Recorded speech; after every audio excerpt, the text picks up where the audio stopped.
you go. Go ahead, girl. Okay.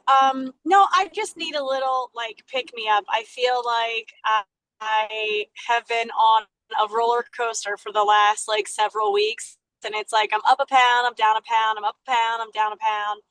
And we just had like a huge, massive snowstorm, and we never get snow really more than like an inch. And we got a foot of snow in eastern North Carolina. So everything has been chaos. Everything, like, I know you're probably used to snow, but here they are not. So things are shut down for like days. There's like the county doesn't even own a plow. It's just been a whirlwind. So when I'm out there handling the horses and doing all this stuff, we get back in the house and I'm like, like I'm starving because I feel like I'm hardly eating much because we dropped my calories. But then I'm like, oh, eating this popcorn's not going to kill me. Oh, having a glass of wine's not going to kill me. And I just feel like there's always been something that's been happening lately that I am like rolling my eyes, like, oh, I probably shouldn't eat this. I probably shouldn't do this. And I still do it. And I'm just like, oh my God, I just need somebody to like smack me in the side of my head and be like, knock it off, get back on track, and do the things. I think the biggest thing is we need to step back because what we're doing is there's this piece where we're negotiating, right? Where it's like this place with like popcorn or the wine or whatever the food is or anything, right? Where it's like the little bits won't do anything. But the reality is that's not true. The story we're telling ourselves is like, hey, these little bits don't stack up, which that's not real. Like the little bits and what we perceive as little bits can sometimes be, I mean, I remember this example of a client who was like, "Oh, I'm just having a little bit of like some M&Ms and some chips." And I was like, "What do you mean by a little bit? What does that mean?" And I don't remember the exact amount, like off the top of my head. But something that what we did was we were like, okay, cool. Let's just calculate the little bit of calories that you're having. And when we did it, it was like 300 calories in these little bits that she was eating. That it was like we were putting her out of a deficit, but then we're living in a deficit mindset. Oh, I'm hungry. Oh, I'm not eating enough. Like, or I'm not eating a lot. Like all of that mental verbiage that you're putting in your brain and you're saying like, oh, all the little bits don't stack up. And oh, like I'm not eating much. We're mentally living in a diet but we're not physically in a diet. Does that make sense? Because we'll pour Yeah, ourselves out with the little bits. And then on top of all of this, what I'm hearing you say is like, okay, well, cool. I need somebody to like knock me in the head and get me straight. But the reality yeah, is, why are we having the little bits? Because I can be an asshole to you, pardon my language. I can be like, get it together. But here's the yeah, reality. I can do that all day, but you're already doing that. Like you are already doing like, oh, Jennifer, get it together. Like, oh, we shouldn't do this. And yes, then we're doing it anyway. So the beat up yeah, sesh, the knock in the head, it's not going to do anything. What we need yeah, to do is start stepping back and being like, okay, what's really going on? Right? Like what's deep down? It's not it's not that we can't follow the plan. It's that we're choosing not to follow the plan and there's a reason why. Like why right, when we have our plan set are we deciding to go off? And that is not a judgment question at all. It's more like, let's right, get curious, both you and me, because there's something happening mentally, physically, emotionally that we want to get in check and understand in awareness so that we can be in the deficit without mentally just dieting. Because when you think you're dieting, but you're not, that sucks because we're telling ourselves, I'm doing it, I'm doing it, I'm doing it, I'm doing it, and we're not. So let's go back to that question. Why are we? I would say it's probably a combination of stress and um not I know that I can eat like anything that I want in moderation. So I don't feel like I'm being restricted, but I feel like in certain situations I might say to myself, like, oh my God, I really want that. And I don't have any more calories left in the day, but I'm going to eat it anyway because I feel like I got extra steps in today or I worked out hard today and I really want it. So I'm going to just do it. Okay. So what your brain is telling you is food is now dictated by my actions. Yes? If I work out hard, then I deserve more food. Or if I get more steps in, I deserve more food. Or I want this, so I just deserve to have it. Yes? Yeah. Yeah. I think that kind of sounds about right. Why is that popping in for you? Does that make sense? Like, why are those thoughts, not is, are those thoughts popping in for you? I'm not really sure. When I am alone, it's much easier, but like my husband is in the same boat as me. Like we both love food. We love to eat.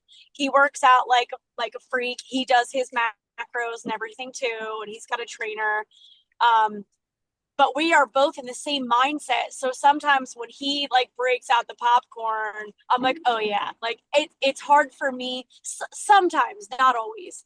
But if he's breaking out the popcorn and we both had like a really long day, whether it was like with work and the farm or whatever, then we like turn to something like a food. I guess it just makes us feel better.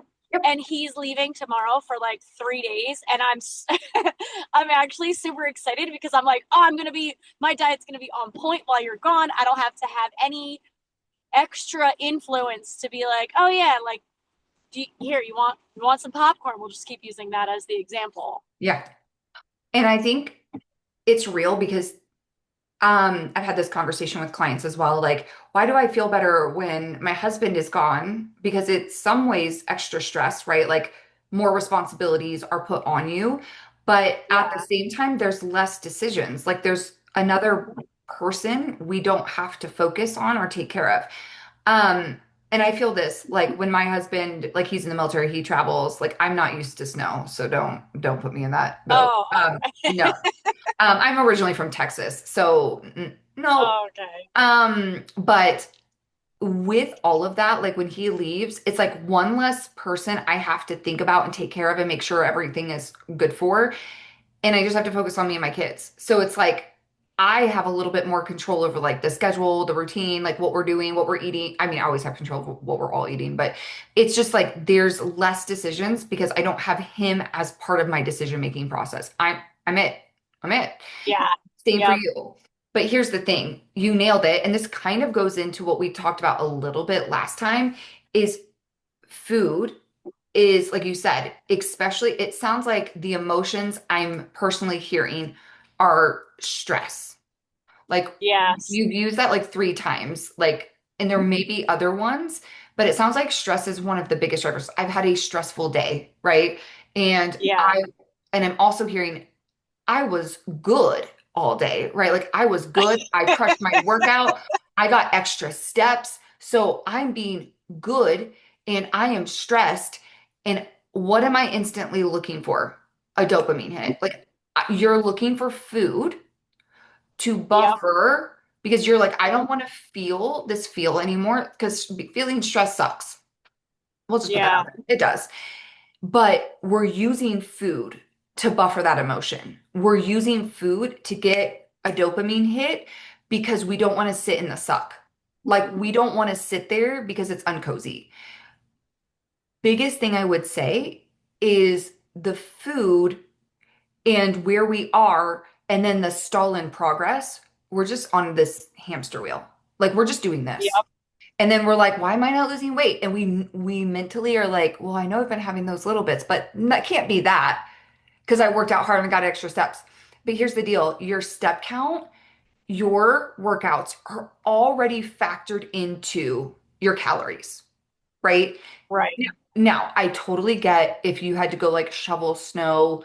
Yes, you're probably definitely expending a little bit more energy, but there's also that tug and pull of like, we're probably most people think like, oh, I burn so many, like even myself, I don't probably burn as many calories as my Oura ring says in my workout because my body is used to pushing hard in workouts.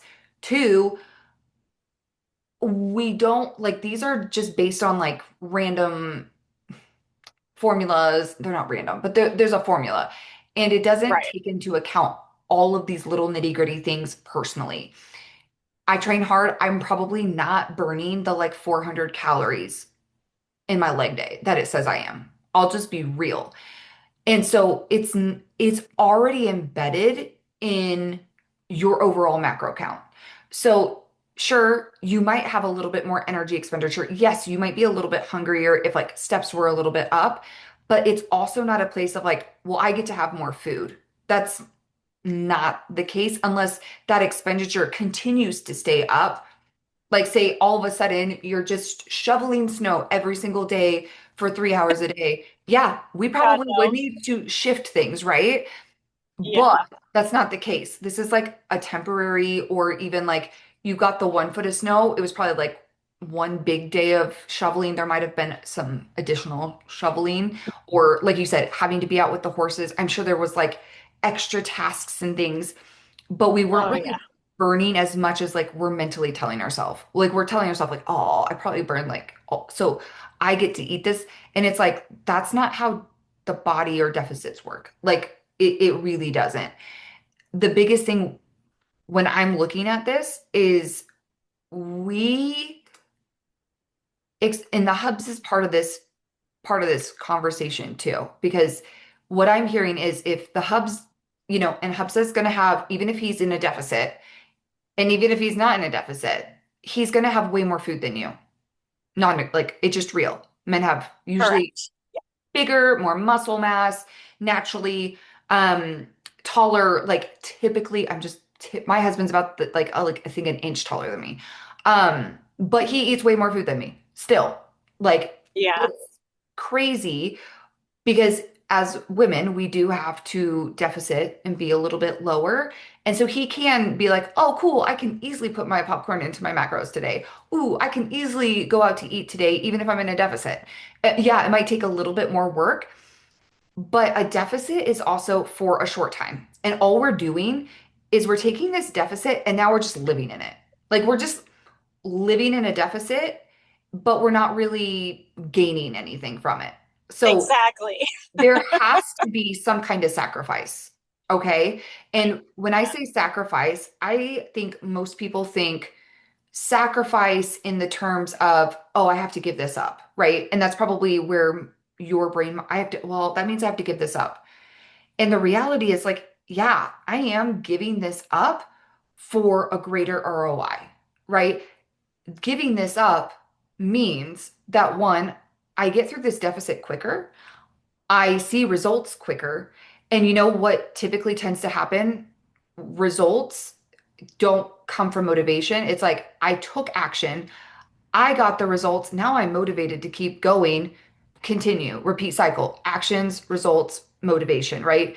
And that's literally the whole process. But then we lose that motivation because we've lost direction.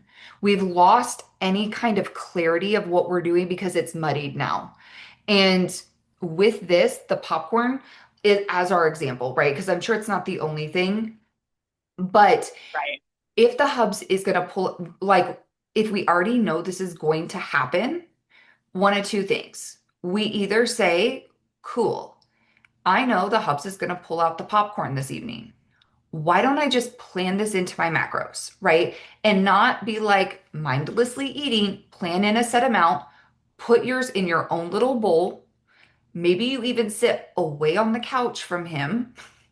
Just so We there's no do. distance. We do. So there's no like dipping into his bowl, but it's like, cool. I still get to enjoy this popcorn. It's gonna be a smaller amount than what we want, but we can add it in. And it's always Yeah. asking that question, is this worth it?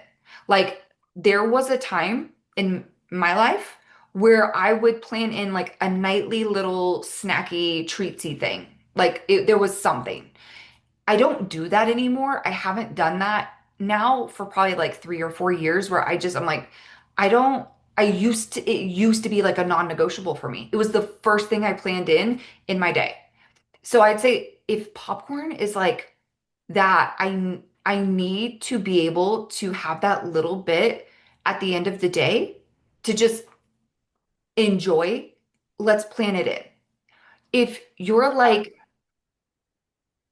I don't really want to waste, like there's that tug of war of like, well, but that means I'm gonna have to tighten up. There's gonna have to be a trade-off. There's gonna have to be a trade-off somewhere else in your day if we want to fit that in. Or the trade-off is also could be the popcorn. Like today, the popcorn might be worth it. Tomorrow, you might be like, no, I don't need this." Right. That's the piece we're going to eventually have to get to. And then also realizing like the stress piece. Right now, food is our way of managing stress. And that, as a long-term strategy, especially with our weight and wanting to maintain and everything there, I personally, and I will say personally and professionally, don't believe using food as our stress management strategy is the right tool. Oh, What I we, agree. I agree 100%. because it will eventually, the little bits will always stack up in both a good or a bad way. And I mean that both. We can do little bits of good and amazing, right? The little bits of good always stack up, as well as the little bits of bad will always stack up. And we don't always see it immediately because the little bits can just stack up, stack up, stack up. But like I said, she was doing 300 extra calories a day. That was an extra 2,100 calories a week, right? And Wow. Yeah. yeah. And so it's like the little bit that day, we don't, it's like, oh yeah, it was just a little bit. It was like a little bit of M&Ms and a little bit of chips. Like it wasn't like she was like snacking, binging. It was little bits. But the 2,100 calories, when that's our deficit being impacted, it did. It actually, once we got that in check, guess what? No problems. We started losing because it was like, what is going on? And she wasn't logging it either. So then it was like, if we looked at her macros, it looked beautiful, but there was no accountability of like, well, I did that, right? And then again, it plays into that diet mentality of like, oh, I've been doing so good and so good. Why am I not? Well, we know why deep down, but there's also no movement forward, right? So, Right. two things. I think the biggest thing is like if it's, and I know it might not be popcorn, it might be other things, right? If that time for you and your hubs is a thing, plan it in. And it's going to be a smaller amount than you want. Trust me, Right. like it is. But it can be also looking at it as like, hey, this is less than what I want, but this is also temporary. There will be a time when I'm out of this deficit at maintenance that I can have a bigger portion. But I also can't just have everything. I just can't be like, cool, well, I get to have the popcorn and try to be in a deficit and and Right. it Right. there has to be a sacrifice or trade-off. So the stress piece and the other thing with the popcorn is if it's becoming a routine thing for your husband, there may need to be an open conversation. And this might sound silly because you cannot control him and his, like, if he can fit popcorn into his date and he's gonna do it, he's gonna do it. You can't stop it, right? Then it goes back Well, to, he's not the best at tracking though. So when he eats popcorn, he mm, eats more than he should. It doesn't track all of it because he's like, it's just popcorn. I said, yeah, it's just popcorn, but look how much fat is in it. Like this skinny pop one, there's still a lot of fat. oh, the skinny And pop, the smart pop, yes, regular yeah, popcorn, you know, the best bet would go air popped, but like convenience way and like all of that. But you don't realize how much that fat, like even with like the little bit you get with Skinny Pop, you like the little individual bags, right? 100 calories, that still has like 10 grams of fat in it. I Like, know. And it's like not even worth it. Like I look at that little bit and I'm like, I could have 10 grams of fat in something else that is like way more food and more like yeah, satisfying. But sometimes you just want that, you know, that snacking feeling of eating like popcorn or something. But yes, I completely agree. Like I could eat that in a much better way. But it's also what I would say is if you already pre-know, like the days that you're, what I would suggest strategy wise, first thing, and then we'll get to another thing, is if you know, like we all know, like this week for me, I've got a ton of like work stuff on the back end that I'm having to do, plus prep, plus my children, plus life, right? So when we're looking at this week for me, it's more intense, more high stress than probably the other weeks of this month. Um, the reality there means I know some things that I need to just be, if I wasn't in prep, I probably would be planning in some things for me. So if there's days for you that you're like, this day's going to be stressful, like I already am perceiving that tomorrow, because I have this meeting and then this happened, and like the snow example, you're like, hey, snow is coming. We don't know what we're doing here. Like the city doesn't know what they're doing here. Everybody's like, Snow? What is this?" Those days are going to be more stressful. Let's just automatically plan in. It doesn't have to be the popcorn, but some kind of space, even if it's a quick ad, where you are maybe putting like macros in for like a treat at the end of the night where you can maybe Yeah, flex that, but you're still getting able to be like, I'm just gonna plan this in. And later, if you're like actually like during the day, you're like, hey, I'm not really that stressed and today went way smoother and I don't really want that popcorn. It's not worth it. Cool. You can add those macros to dinner or a snack or whatever, right? Or earlier in the day if you switch up things. The yeah, biggest thing, I would plan it in. I would just prepare for the worst, right? Prepare like today's going to be the worst day ever and I'm going to be stressed and I'm going to want a snack. Fair? yep. The second thing, I think that's a good idea. the stress piece, because real, right? We already decided like food, alcohol, it doesn't matter what it is never going to be, it's temporarily going to fix your problems, and I fix in bunny quotes. But what it all it does is add more chaos mentally, emotionally, and eventually that gets physical. So with stress, right? The biggest thing I would say is if we know we're stressed, we need things outside of food or alcohol. And I know you're not saying alcohol, but I'm just throwing that in the mix because that is what a lot of people buffer with is food and alcohol. And Yeah, I no, want we definitely drink alcohol too. So that's definitely part of it also. And alcohol, unfortunately, messes with our metabolism. As women, especially, it messes with our hormones. Like it messes with sleep patterns, our sleep. Even if you fall asleep really quick, it usually you wake up, you're less rested, you're more restless during the night. Because the body sees the alcohol as a toxin and it's like, get out, out. Like, so I like to think of alcohol as like an ambulance. It's like every other like function in our body basically is like set aside. So all the cars are like parting ways, right? That's all your other functions in your body. They're like parting ways. They're like, okay, we got to step aside and let this ambulance, this alcohol get through. And then we can like all merge and turn back on and get back into it. So during that temporary time, it's temporary, but your metabolism literally slows down. So during that time that we're trying to clear out alcohol doesn't give us any nutritional value. Everybody knows this.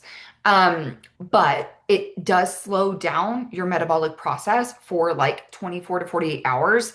And your body usually gets a little bit more bloaty. Then, like I said, sleep gets disrupted. So there's all these in as women, our hormones get lovely disrupted. Surprise.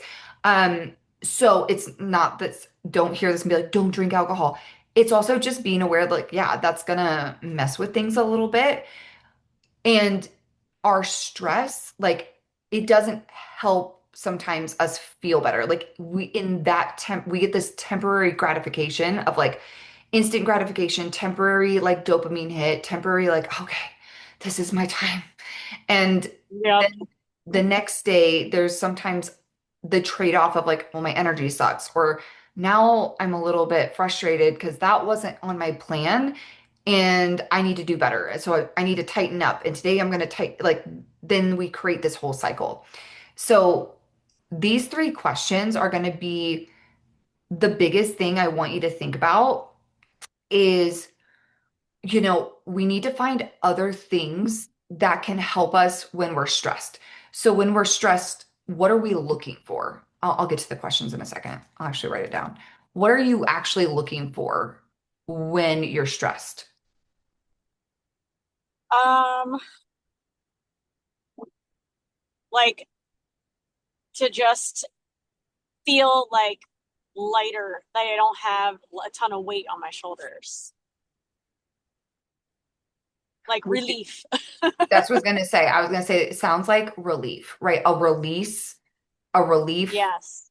Okay, which is beautiful, right? Because what we're doing there is recognizing what the food is doing is giving me a relief, right? From the day, from the heaviness, from the burdens, Yes. from all of that. Now, when we're thinking about things that give you relief outside of food, outside of alcohol, what things give you that same feeling?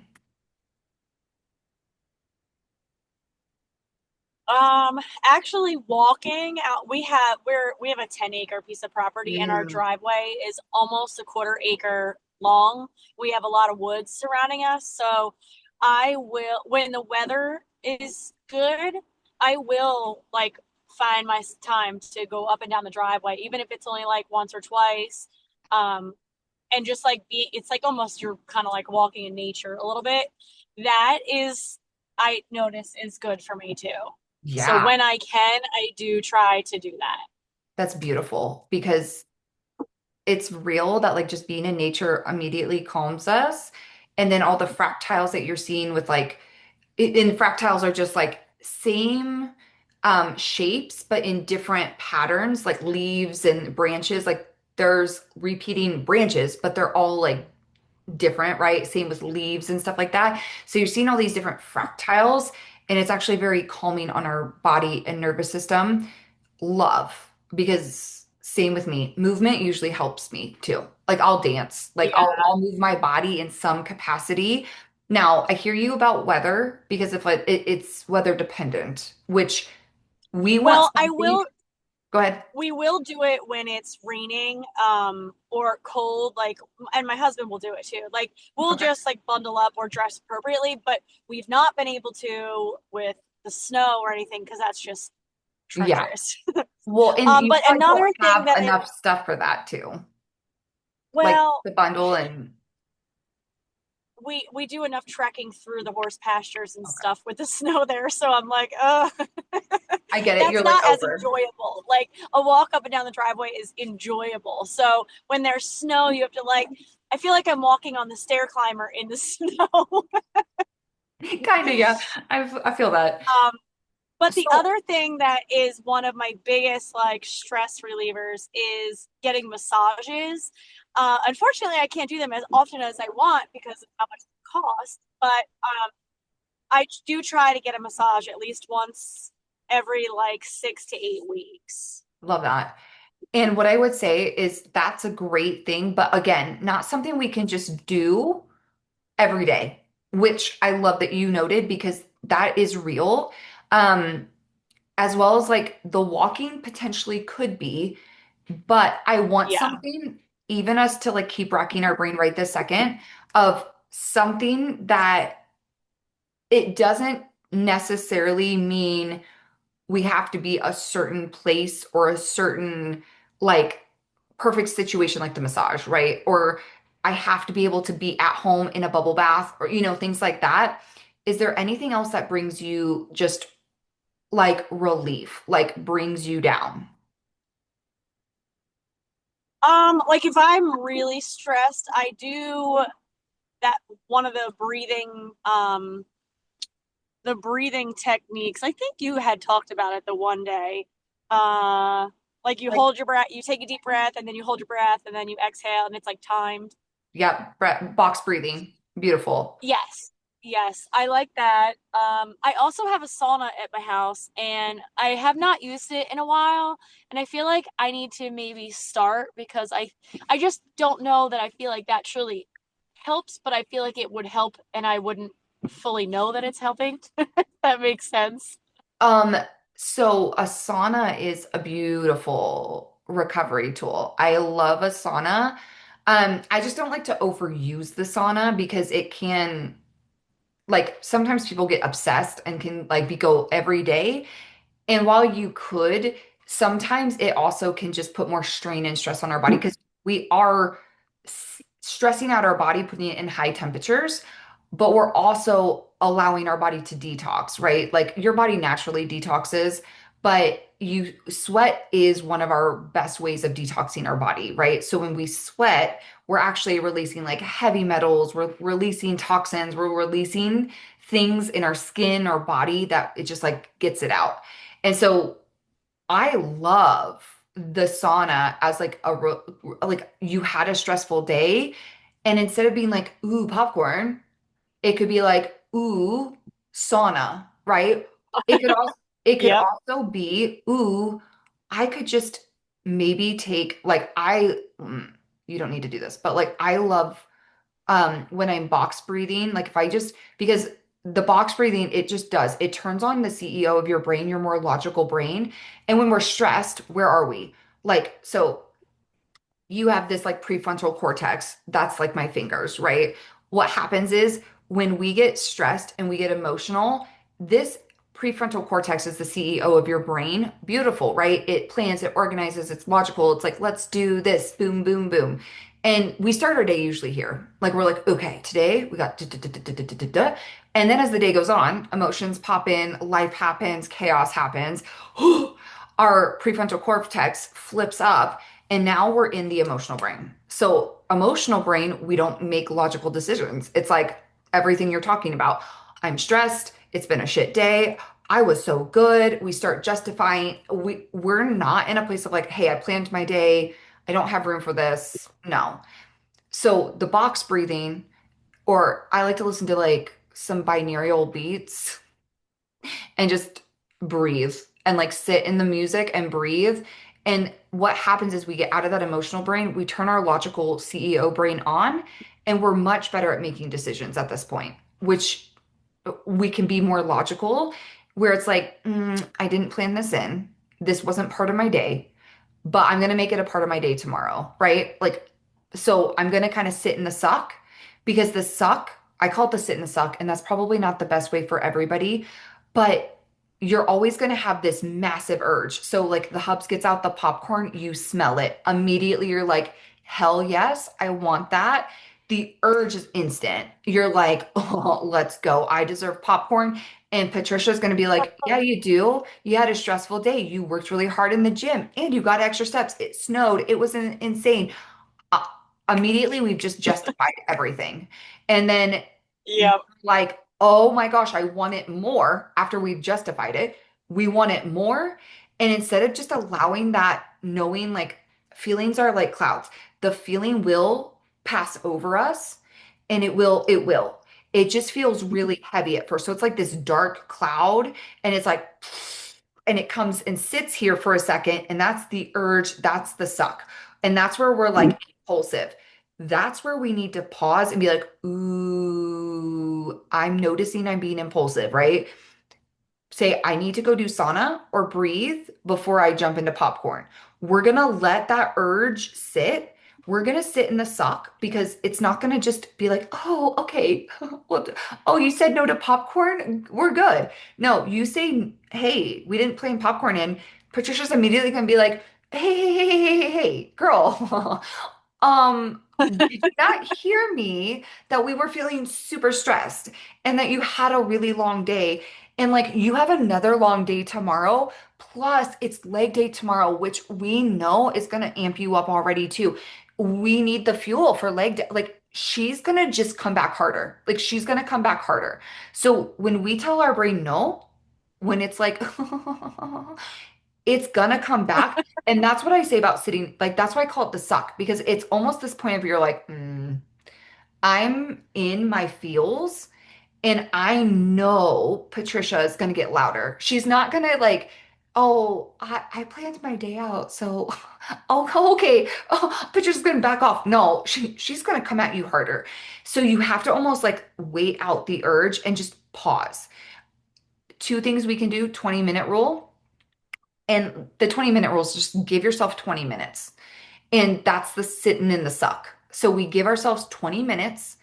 And after that 20 minutes, if you are still like, I need that absolute popcorn, I give you full permission, but you have to sit at a table, put it on a plate, not distracted on your phone, no TV.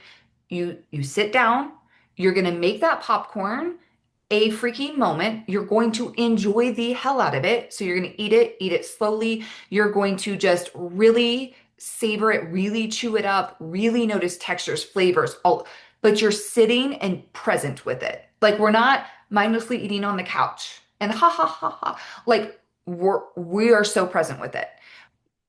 But you need to wait 20 minutes. And usually what I like to say is during that 20 minutes, go breathe. Like, this is where it's like, I'm noticing I'm stressed. What do I really need right now? So, my questions are like, girl, what's up? Like, you're talking to a friend, girl, what's up? What's up? Okay. The second question is, what do you really need right now? And most times it's like I need relief, right? Like I'm so like what's up? I'm freaking stressed. It's been a shit day. I'm over it. That was me. Like last week, I was like, I'm over it. I'm done. Mm. And it's like, but what do you really need? And your brain is going to be like food. And you're like, no, I don't need food. What is it that I really need? I need relief. I need a moment to just step away from work or life or whatever it is. And then it's how can I do that? How can I get relief without food? How can I get whatever feeling I'm really wanting without food or alcohol? And then we go do that thing. So for example, it right now, the reason I'm having you pick out like some things that bring you stress relief, it's now we have a list. So the next time you're stressed, one, we can already pre-plan in the popcorn. Beautiful. Two, we're going to sit in the sock. We're going to wait the 20-minute rule. But now you're not just going to sit and be like, okay, 20 minutes. Let's just sit here and just be miserable. We're going to go do something for 20 minutes. So it could be like, I'm going to go walk up and down my driveway. I could also breathe and do some box breathing. I could also go use my sauna. Those are three things we have in our arsenal right now that we can whip out. The cool part is the box breathing you could do anywhere, right? You could do as you're sitting in your car. You could do, sitting at the couch. You could also leave the room if your husband got popcorn out. Maybe you go do box breathing like in your bedroom or somewhere else. Like remove yourself from that environment to also give yourself some space. But wait 20 minutes. And if we already have this list, write it down in your phone, right? Have it in your phone. And what I can weirdly do is on your rest day Sunday, I'm gonna put um the questions I just asked you, like write them down, put them in the freaking note section of your phone. And I'm gonna put like the 20-minute rule. I'm gonna put um the things you had talked about that you can do. Cause like now we actually have a little bit of a plan in place beforehand. Like we're prepared because you're going to get stressed. Like we already, that's inevitable. Like you're going to get stressed. It's going to happen. It could happen today. We have to be proactive versus reactive. And right now we're reactive. Food is our reactive and quick and it's dopamine and it doesn't take a lot of thinking. Now we've already done some of the thinking and it's like, give it yourself the 20 minutes. If you want the popcorn after that, you still have to sit at the dang table, make it a moment. But we can do other things. And I bet you anything after the sauna, you're gonna be like, oh, I feel so like calm and relaxed. And I feel just like like heightened emotions down. You're gonna be like, I don't need the popcorn right now. I'm good. Like you probably need some water and electrolytes. But you in that space, you're giving yourself that opportunity to sit in the suck. We're doing something else. So we're not just like making ourselves miserable, but we're also doing something that will help regulate your nervous system, right? Like help your body calm itself without food and alcohol. And then we start giving your body evidence. I don't necessarily need food or alcohol to like handle my emotions. It's just a quick fix. And I used to do it. Like I say that from experience. I used to use food and alcohol as quick dopamine fixes just to handle the day and everything like that. And what I would suggest is put emotions, like make a little tab in your like note section of your phone. You can write it out, in your planner or somewhere like that's quick access or somewhere where you see it. But I would put it there and I would, if you have other emotions that start popping up, start asking those questions. Okay, what do I really need? Like if I'm stressed, what am I really seeking? What emotion am I looking for? And then backwards planning it of, okay, what kinds of things can I do to give me that emotion? For me, I'll tell you, like I have some like just quick ones, music. I usually have my headphones on me, or I have my phone, and my phone always has my music, like most of us.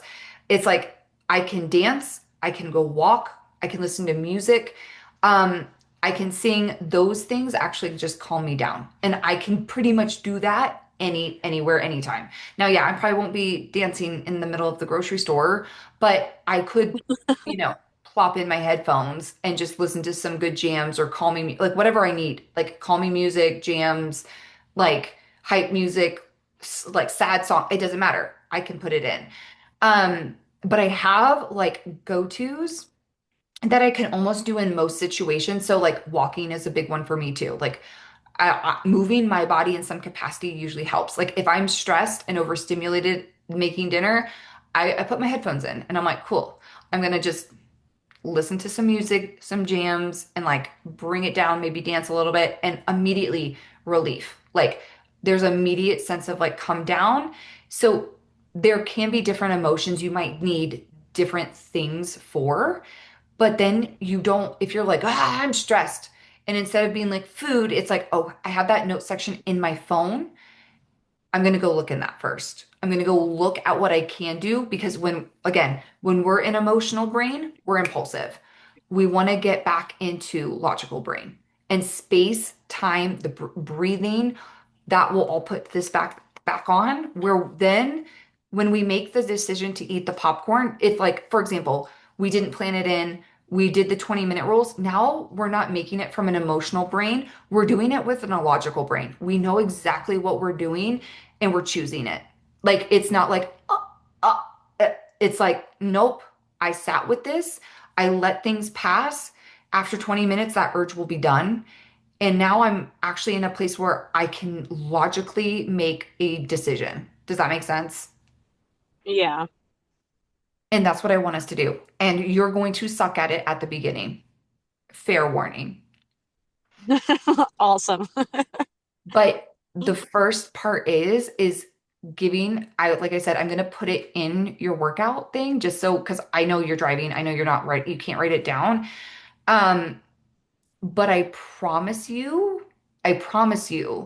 I've done this with many clients, and the first step is always going to be awareness. I know we've talked about that in depth, awareness.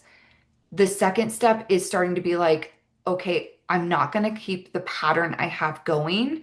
I have to break that loop. I've created this loop in my brain. I'm stressed. I eat food. I get stressed, I eat food. I get stressed, I eat food. And guess what? That pattern just becomes hardwired. And what we're trying to do is break that loop where we don't immediately give yourself food. We still get to tell ourselves, hey, Patricia, guess what? I didn't say completely no. After this 20 minutes, if I want popcorn, I can still have it. That settles Patricia down a little bit. We go do something else, and then we come back and it's trial and error. We might notice, you know what, this worked, this didn't. This was great, this wasn't, you know? And those are the pieces that Yeah. like the more we do, the more our confidence will grow in it. And it's going to be messy action at first, but confidence isn't a feeling, it's a decision. And our actions and what we do build and build and build till it's like no. Like, for example, I used to plan in a nightly snack and now I'm like, no, I don't need it. Like, I don't need it. And like that was like something I had to do for a really long time. Like a really long time. And now it's like I don't need it. And that doesn't make me better. It doesn't mean I can't. It doesn't mean I shouldn't or you shouldn't. It's just what I needed in that space of time. And that's Yeah. what I want us to really focus on. And like I said, I don't expect you to be an expert at it, but I do want us to start being like, I need to break this loop because like the minute you're like reaching for the popcorn, and I know it's not just popcorn, but like the popcorn is the trigger. Ah, when I see that popcorn, now I'm going to be like, "Ugh, I'm not supposed to be just jumping into you. What do I really need to do? Right? And it Right. might even be like your husband is your trigger, like at night, 'cause he might be, my husband's not really a snacker, but my children are more snackers. Like they're the ones who are getting like, just, I'm like, what, how are you still eating? Why are we still eating? Um, but like they do that. And so it's just checking, like almost like, oh, the hubs has got the popcorn. I need like if he's even making it, it's like that little pause of him popping the popcorn in the microwave. It's like, okay, I already know Patricia's already starting to talk with me, and I'm like, let's go, popcorn. And you have to be like, I need to break this loop. This isn't the loop I want. This loop isn't serving me. The stress and food loop isn't serving you. And you know it, Right. you feel it. Yep. And that's why we are like, cool, cool. This isn't serving me. I'm going to learn how to break it, and it's going to be messy. But if we can learn to do this, I've literally done this with seriously hundreds of clients. When they learn to do it, they start to be able to be like, no, okay, I'm good. I actually can. I have control over the food versus the food having control over me. And that's what we want. We want the power back in Jennifer's court, not the power in food's court or alcohol's court. Correct. Cool. Oh, it's a lot. And I just pulled up to the vet, so I'm gonna have to hang up now. But I, of course, between now and the next time we talk, I'm going to be in Jamaica for a week for an all-inclusive vacation. So then even, are you going to be in Jamaica before the call Yes, the 20th to the 27th. of February? Yeah. Okay, we'll go to maintenance for Jamaica. Fair? Okay. Oh gosh, I don't even remember what calories they were. Let me see. Um, Let me see. I can put it in my um now that I'm stopped, I can look at my phone. Let's Mhm. see. Your maintenance calories are 2087. Protein would stay the same. I'd probably keep protein around 130. Okay. Fat is I keep around 75. And then the rest would go Okay. to carbs. Let me give me a sec. Do you have a sec? Yeah, I think